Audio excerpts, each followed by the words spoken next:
आपकी dictation start होगी 5 second बाद।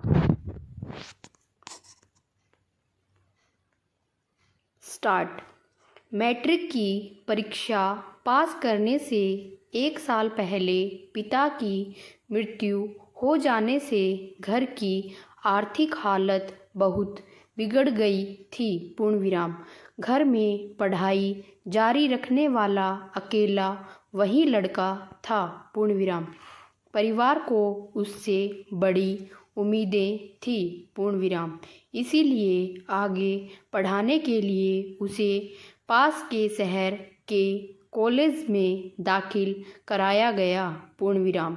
लेकिन वहाँ पढ़ाई अंग्रेजी में होती थी जिसे वह समझ नहीं पाता था। पूर्णविराम।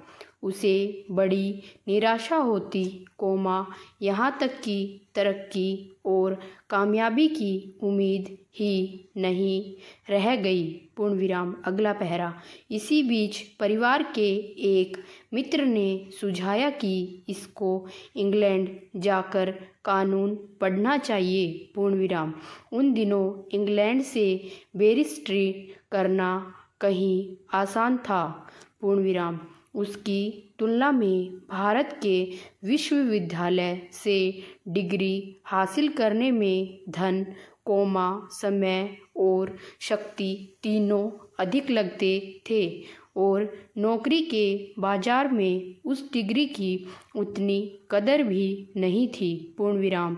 बम्बई की डिग्री हासिल कर लेने पर ज़्यादा से ज़्यादा क्लर्की मिल सकती थी, और उनका कहना था कि अगर वह अपने दादा और पिता की तरह किसी रियासत का दीवान बनना चाहे तो उसे विदेश के किसी विश्वविद्यालय की डिग्री की ज़रूरत होगी। पूर्णविराम।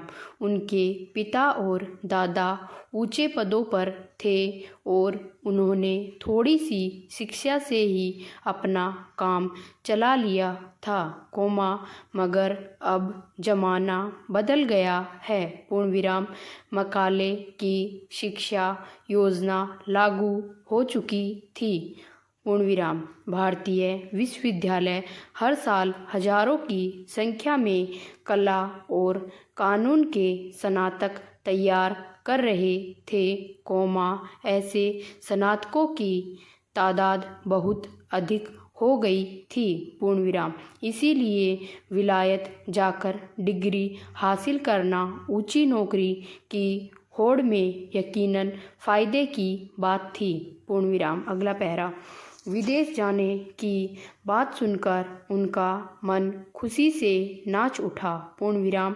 कॉलेज के अध्यापकों के लेक्चर उसकी समझ में नहीं आते थे, इसीलिए दार्शनिकों एवं कवियों के देश और सभ्यता के केंद्र इंग्लैंड को देखने की उत्कंठा के साथ साथ कॉलेज से छुटकारा पाने की भी आशा बलवती हो उठी। पूर्णविराम।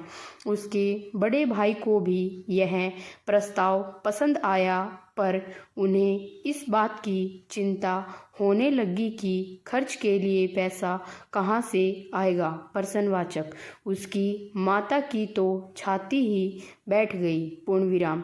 अपने सबसे छोटे और लाडले बेटे को वह समंदर पार विलायत के अनजाने प्रलोभनों और खतरों के बीच कैसे भेज देती। प्रश्नवाचक।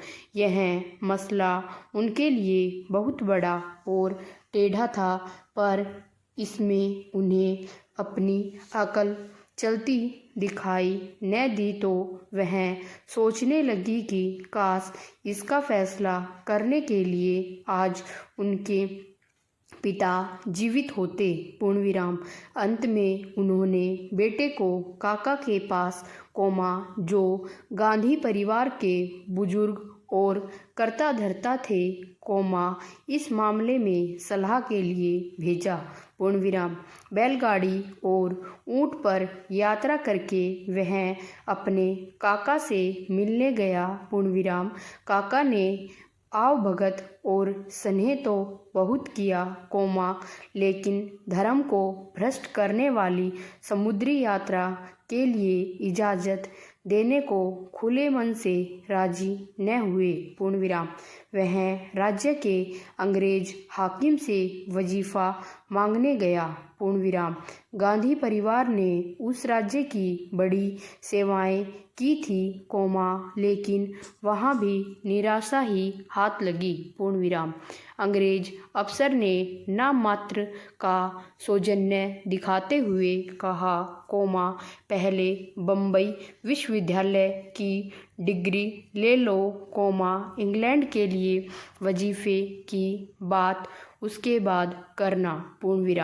इस तरह हर कदम पर निराशा का सामना करना पड़ रहा था, लेकिन उसने हिम्मत नहीं हारी।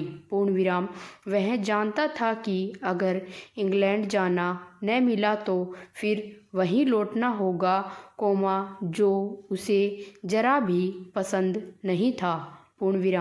कोई चारा न देख वह पत्नी के गहने तक बेचने की बात सोचने लगा, लेकिन जब उदारमना बड़े भाई ने रुपया इकट्ठा कर देने की हामी भर ली तो यह मजबूरी गैर ज़रूरी हो गई और माँ के इत्मीनान के लिए एक प्रसिद्ध मुनि ने उससे परदेश में औरत, शराब और मांस को न छूने की प्रतिज्ञा करवा ली।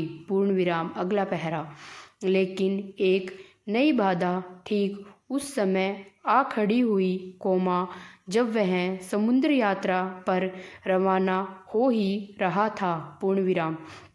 उसकी जाति के बड़े बूढ़ों ने पंचायत करके उससे साफ शब्दों में कह दिया, इंग्लैंड जाना हिंदू धर्म के खिलाफ है, इस पर वह युवक, जो कॉलेज के विदाई समारोह में धन्यवाद के 2 शब्द भी ठीक ढंग से बोल नहीं सका था, अपनी जाति के अजीज बड़ी दाढ़ियों वाले खुर्राट नेताओं के चढ़े तेवरों का मुकाबला करने के लिए डट गया। जब युवक की बेअदबी से नाराज होकर पंचों ने उसे जाति से बहिष्कृत करने का फतवा डाला, लेकिन उनके इस हुक्म के अमल में आने से पहले ही वह युवक बम्बई से विदेश के लिए रवाना हो गया। अगला पैरा। देहाती वातावरण से एकदम जहाज का सार्वदेशिक वातावरण उसके लिए बड़ा भारी परिवर्तन था। पश्चिमी ढंग के भोजन, यूरोपीय वेशभूषा और रीति रिवाजों में अपने आप को ढालना उसके लिए बड़ा ही कष्टदायी काम था। साथ के यात्री बोलते पुकारते तो उसे कॉलेज में जो अंग्रेजी सीखी थी वह यहाँ काम नहीं आती थी। जब बोलने के लिए मुंह खोलता तो अज्ञान का विचार उसके मन को बुरी तरह कचोटने लगता था। स्टॉप।